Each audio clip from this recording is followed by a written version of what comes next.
I'm back. I'm back. Hey, everybody. Hey. Good day. Good day. Good day, Marianne. It's good to see you. Good day. Maybe it's good to see you. Good day, Vanessa. It's good to see you.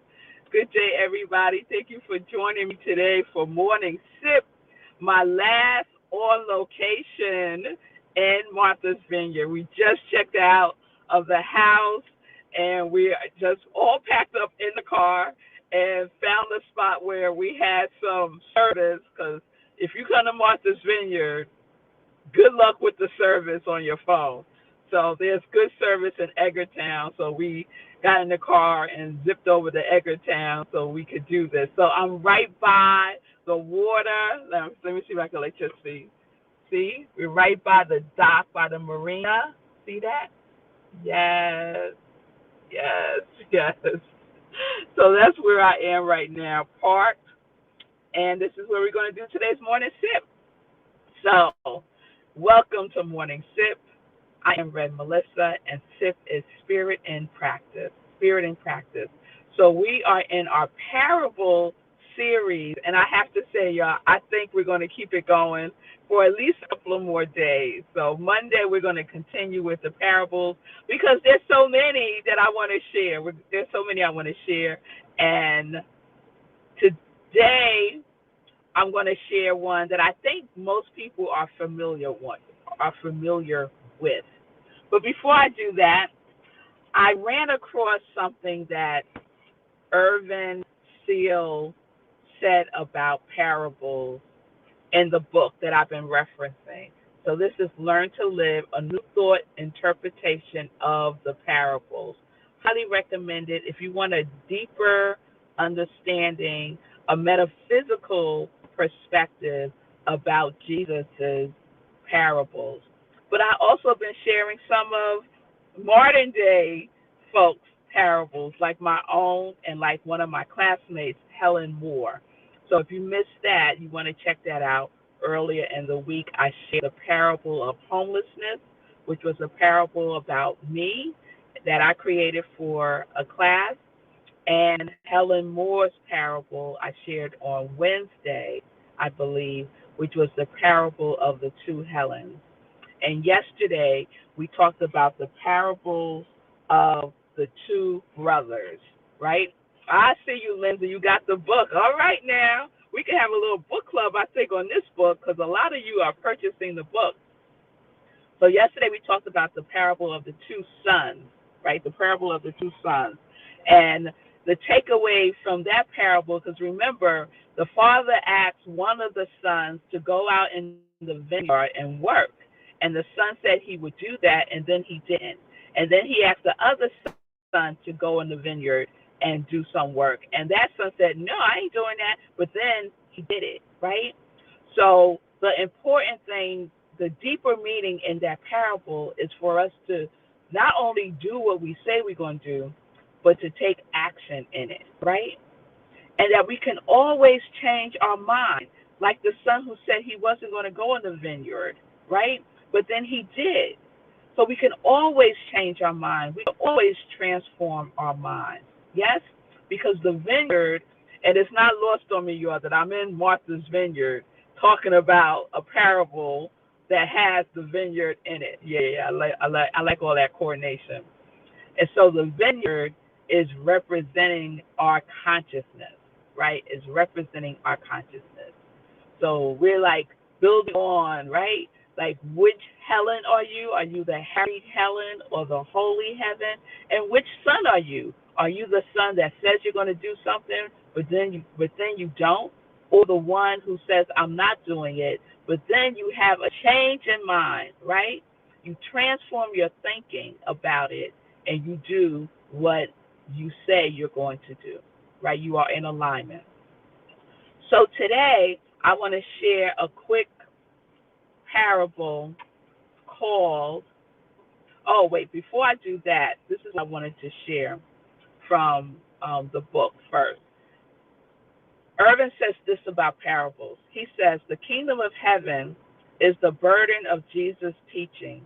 And he used parables to show what the kingdom of heaven was like. What the kingdom of heaven was like. And what is the kingdom of heaven? The kingdom of heaven is our consciousness also, right? So what is your consciousness? What is your consciousness like, right? And that's the way that Jesus taught about heaven, about how to live, how to be in the world, right? Through the use of parables. All right, I want to see if there's anything else I want to say about that.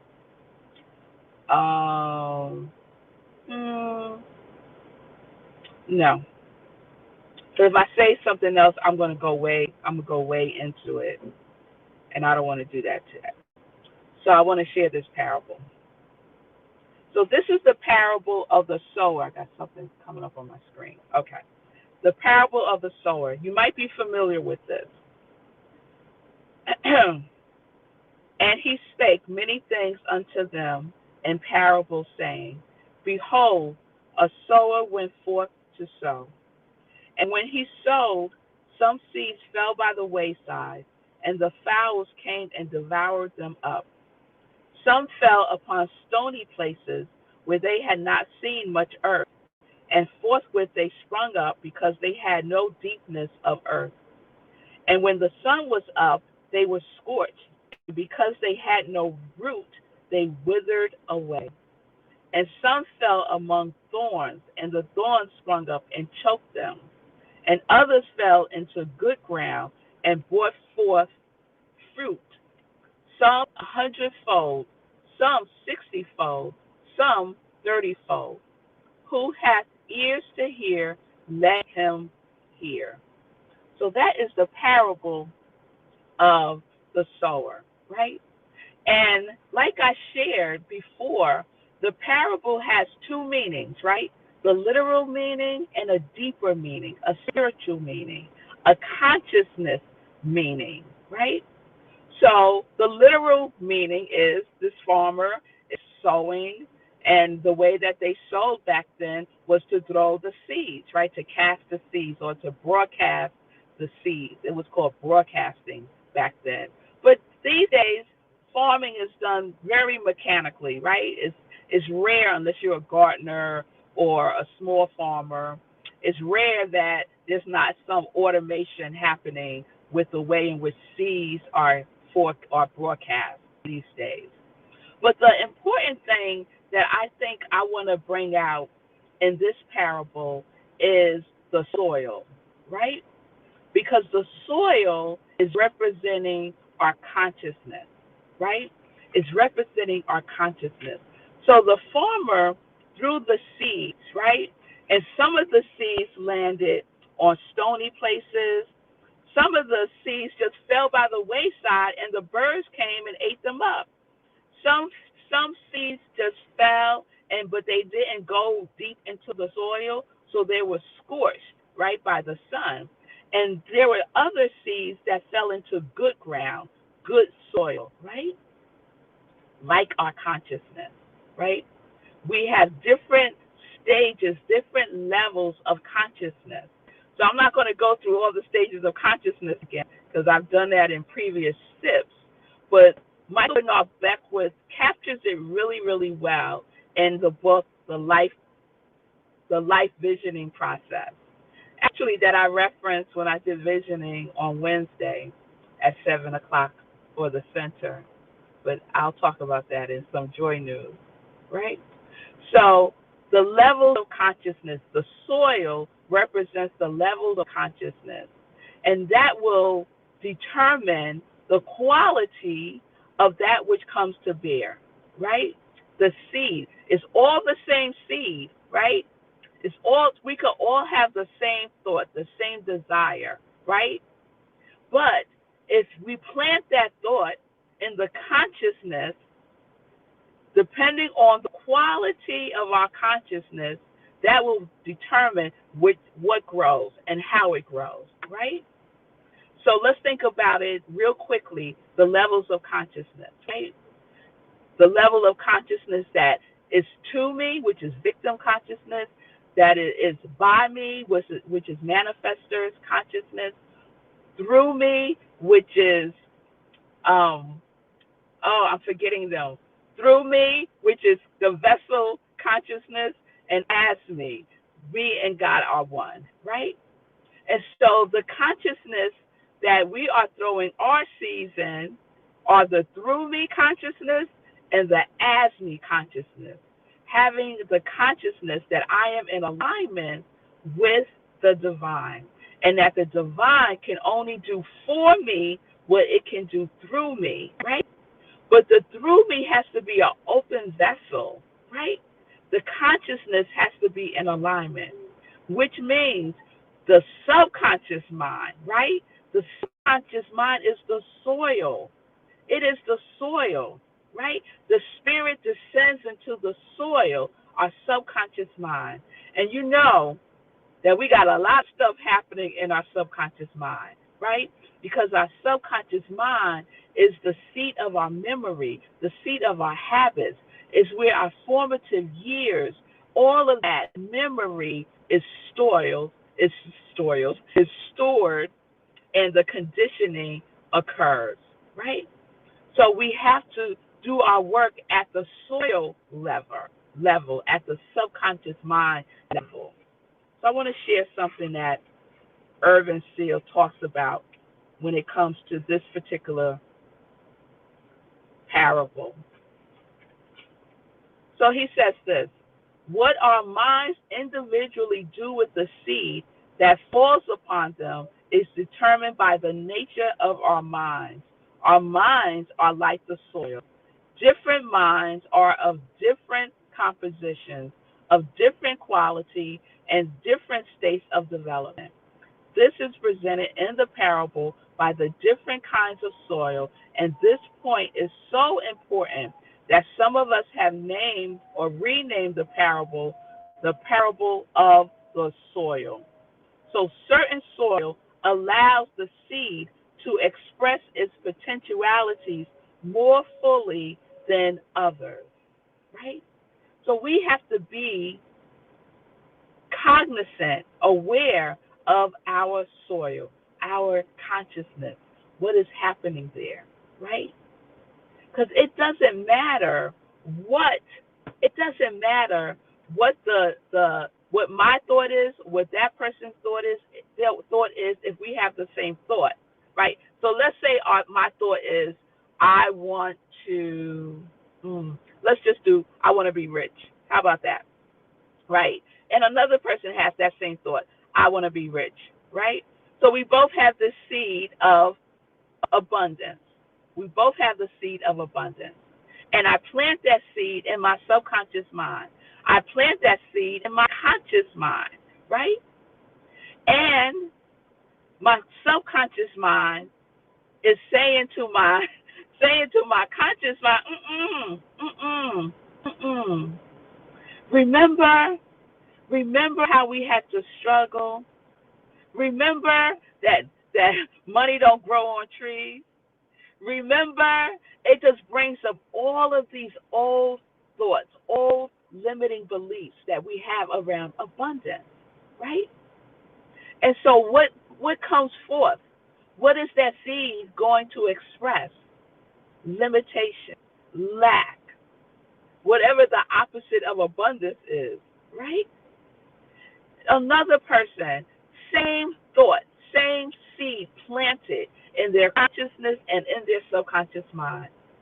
And they believe their subconscious memory, their subconscious mind is in the vibration of I am whole, I am complete, I am abundant. All that God has flows through me, right? And that is their subconscious mind working with their conscious mind to bring it into form.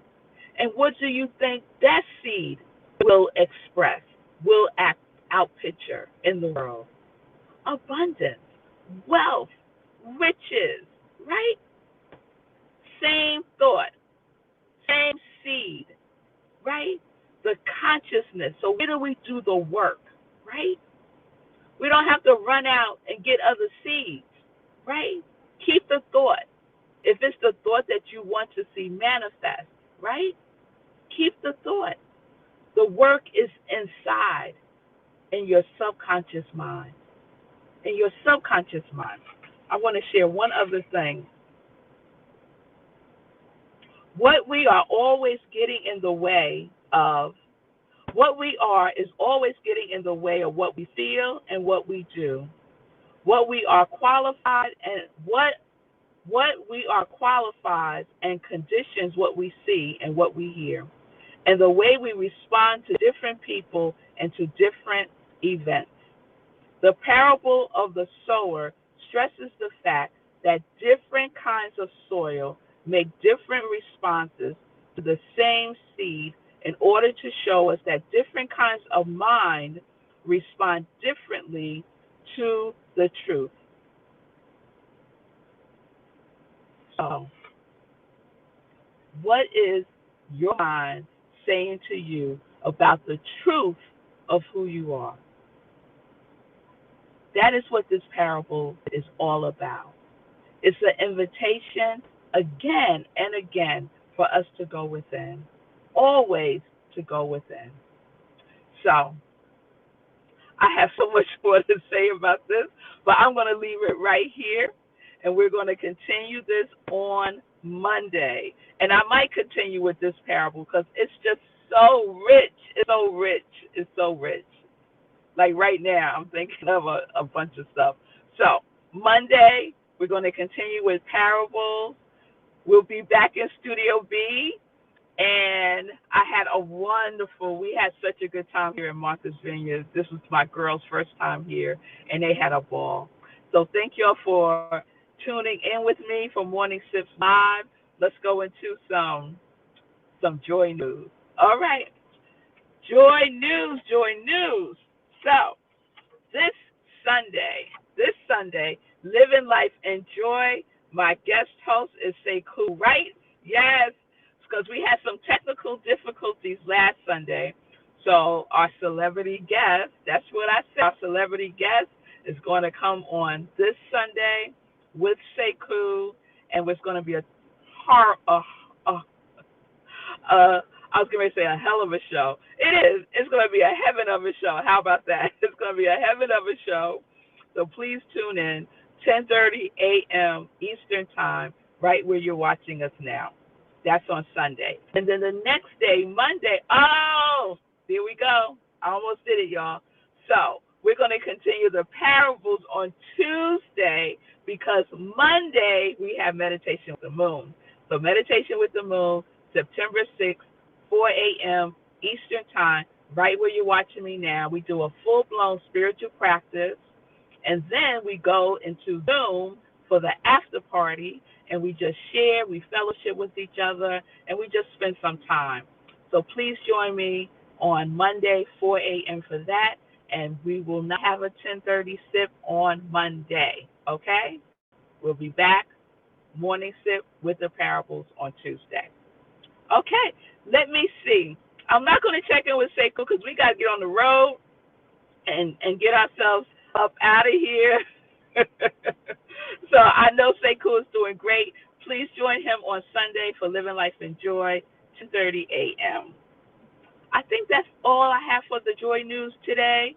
Thank you all again for being with me. I hope you're enjoying the parable. Remember, I put out a challenge for you to create your own parable. So that is due on Monday. DM me your parable on Facebook, and I will have a prize. I'm going to select one or two, and I will have a prize for those persons.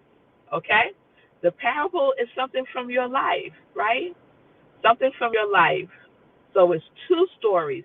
One that's literal, that happened, right? Like for real, and the deeper meaning in it that you received, right? The teachings that you received, right? The spiritual meaning that came forth in that experience for you. Okay? So, if you like, please do so. I would love to read your parables. So, I feel like I'm forgetting something, but Lord knows I don't know what it is. So let me just wrap up and say peace and blessings, peace and justice. We're living life in joy, connected to our yes.